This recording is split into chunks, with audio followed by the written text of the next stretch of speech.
നമസ്കാരം. American president Donald ട്രംപിന്റെ Saudi Arabia അടക്കമുള്ള മധ്യേഷ്യൻ രാജ്യങ്ങളിലേക്കുള്ള സന്ദർശനത്തിന് ഇന്ന് തുടക്കം കുറിക്കുകയാണ്.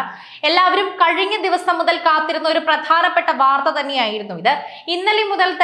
ഇന്ന് മുതൽ ട്രംപ് പോയി തുടങ്ങുമെന്ന് അറിഞ്ഞപ്പോൾ മുതൽ എന്തായിരിക്കും ട്രംപിന്റെ ഉദ്ദേശം എന്നറിയാനാണ് കൂടുതൽ പ്രേക്ഷകരും വാർത്തകൾ ശ്രദ്ധിച്ചത്. എന്തായിരിക്കും ട്രംപ് ഇങ്ങനെ ഒരു പര്യടനത്തിലൂടെ ഉദ്ദേശിക്കുന്നത്? ഇത്രയുമധികം രാജ്യങ്ങളൊക്കെ തന്നെയും ട്രംപ് സന്ദർശിക്കുന്നത് പല കാര്യങ്ങളാകാം എന്ന് പറയുന്നു. ഒന്ന് ഇറാനെ തകർക്കാനുള്ള വഴി, മറ്റൊന്ന് ഗസയെ തകർക്കാനുള്ള വഴി, അതുപോലെ തന്നെ ഗസയും ഇസ്രായേലും തമ്മിലുള്ള യുദ്ധം അവസാനിപ്പിക്കാനുള്ള കാര്യങ്ങൾ. ഇതുപോലെയുള്ള ചർച്ചകളായിരിക്കും പലയിടത്തു നിന്നും തുടങ്ങുന്നത്. ഇന്ന് ഇവിടെ സൗദിയിൽ എത്തുമ്പോൾ ഖത്തറിന്റെ വക സമ്മാനവും ഇവിടെ ഒരുക്കിയിട്ടുണ്ട് എന്ന് പറയുന്നുണ്ട്. അമേരിക്കൻ പ്രസിഡന്റ് ആദ്യം എത്തുക സൗദി അറേബ്യയിലാണെന്ന് അറിയിച്ചിട്ടുണ്ട്. ലോകം ഉറ്റുനോക്കുന്ന സന്ദർശനത്തിലേക്കാണ് നമ്മൾ ഇപ്പോൾ കടന്നു ചെല്ലുന്നതെന്നും മറ്റ് ഗൾഫ് നേതാക്കളെ കൂടി സൗദി ക്ഷണിച്ചിട്ടുണ്ടെന്നും പറയുന്നുണ്ട്.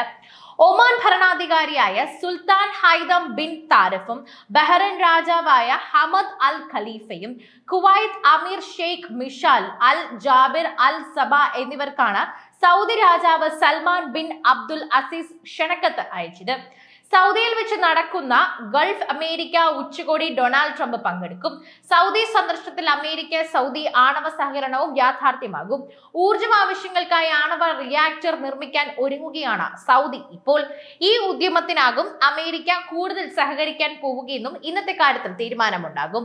മിഡിൽ ഈസ്റ്റ് മേഖലയിലെ അമേരിക്കൻ നയവും ഫലസ്തീനെ സ്വതന്ത്ര രാഷ്ട്രമായി അംഗീകരിക്കുന്ന പ്രഖ്യാപനവും ഉണ്ടാകുമോ എന്ന ആകാംക്ഷയിലാണ് ലോകമെമ്പാടും.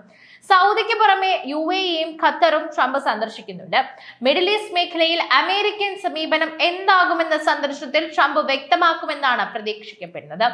അതേസമയം തങ്ങളുടെ രാജ്യത്തെത്തുന്ന US പ്രസിഡന്റ് ട്രംപിന് ഖത്തർ വമ്പൻ സമ്മാനം ഒരുക്കുന്നതായി റിപ്പോർട്ടുകളുണ്ട്. ട്രംപ് നിലവിൽ ഉപയോഗിക്കുന്ന എയർഫോഴ്സ് 1 വിമാനത്തിന് പകരം ആഡംബര വിമാനമായ ബോയിങ് 747 ജെറ്റ് സമ്മാനിക്കാൻ തന്നെ ഒരുങ്ങുന്നുവെന്നാണ് റിപ്പോർട്ടിൽ പറയുന്നത്. $400 ദശലക്ഷം വില വരുന്നതാണ് വിമാനം. ABC ന്യൂസ് ആണ് ഇക്കാര്യം റിപ്പോർട്ട് ചെയ്യുന്നത്. ഇത് ചർച്ച ചെയ്തതിന് പിന്നാലെ ഡൊണാൾഡ് ട്രംപ് തന്നെ ഇക്കാര്യത്തിൽ വ്യക്തത വരുത്തി രംഗത്തെത്തിയിട്ടുണ്ട്. തികച്ചും സുതാര്യവും പരസ്യവുമായ ഇടപാടാണെന്നാണ് ഡൊണാൾഡ് ട്രംപ് തന്നെ ഇതിനെ വിശേഷിപ്പിക്കുന്നത്. ഇക്കാര്യത്തിൽ ഖത്തറിന്റെ ഔദ്യോഗിക പ്രതികരണം ഇതുവരെ വന്നിട്ടില്ല. Gulf US ഉച്ചകോടിയായി US president Donald Trump ഇന്ന് സൗദിയിലെത്തും. ഇന്ന് ഉച്ചയോടെ തന്നെയാണ് എത്തുന്നതെന്നും ട്രംപ് സൗദി കിരീടാവകാശിയുമായി വിവിധ ആയുധ കരാറുകളും ആണവ സഹകരണ ധാരണാപത്രങ്ങളും ഒപ്പുവെക്കുമെന്ന് പറയുന്നു. ഗസ, ഇറാൻ, യമൻ, സിറിയ എന്നിവ ചർച്ചയാകുന്ന സുപ്രധാന ഗൾഫ് US ഉച്ചകോടിയാണ് ഇന്ന് നടക്കുന്നത്. ഗസയിൽ വെടിനിർത്തലും തുടർഭരണവും ഉച്ചകോടിയും ചർച്ചയാകും. ഇസ്രായേൽ ട്രംപിന്റെ പശ്ചിമേഷ്യൻ സന്ദർശനം ഇന്ന് ആരംഭിക്കാനിരിക്കുന്ന അവസരം അമേരിക്ക ബന്ദിയെയും ഹമാസ് വിട്ടയച്ചു. 583 ദിവസം ഹമാസ് ബന്ദിയാക്കിയ സൈനികൻ ഐഡൻ അലക്സാണ്ടറെയാണ് മോചിപ്പിച്ചത്.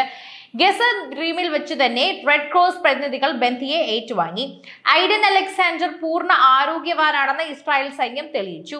ഇയാളെ സ്വീകരിക്കാൻ കുടുംബം ഇസ്രായേൽ എത്തിയിട്ടുണ്ടായിരുന്നു. നിരവധി ഇസ്രായേലി ബന്ദികൾ ഹമാസ് പിടിയിലിരിക്കവെയാണ് സമാധാന നീക്കങ്ങൾക്ക് അവസരമാകുന്ന നടപടി ഉണ്ടായത്. വെടിനിർത്തൽ നടപ്പാക്കാനും അതിർത്തികൾ തുറന്ന സഹായ വിതരണം പുനഃസ്ഥാപിക്കാനും ലക്ഷ്യമിട്ടാണ് US ബന്ദിമോചനമെന്നും ഹമാസ് വിശദീകരിച്ചു.